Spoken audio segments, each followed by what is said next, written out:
আজকে প্রায় 12টা 5 মিনিটে আমাদের কাছে একটা সংবাদ আসে যে লালসরাস্থিত সৈকত দেববর্মা, যার ওরফে যাকে বান্টি নামে খুবই পরিচিত, সে তার বাড়িতে ড্রাগস ডিলিং করছে।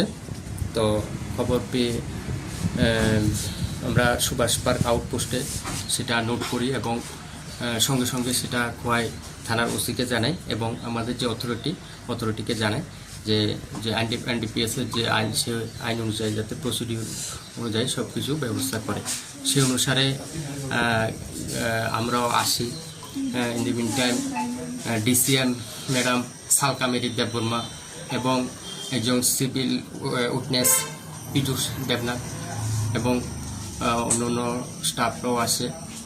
এসে যে সৈকত দেববর্মা তার বাড়ি সার্চ করে 172টি হিরোইনের ফাইলস এবং অনেকগুলি খালি কোটা এবং হিরোইন মাপার যন্ত্র, এছাড়া প্রায় 5,000-5,500 টাকার মতো আমরা ওর সৈকত দেববর্মার কাছে উদ্ধার করতে আমরা সামর্থ্য হই।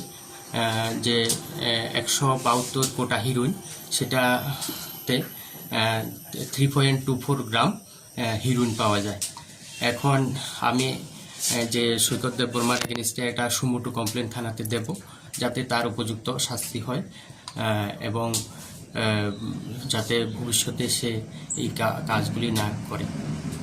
আর এরকম রেড আমরা জারি রাখবো, যাতে খোয়াই শহর এবং তর সংলগ্ন যে এরিয়া আছে সেই এরিয়াতে যাতে ড্রাগস বিক্রি বা ড্রাগস সেবন কোনোটাই না চলে।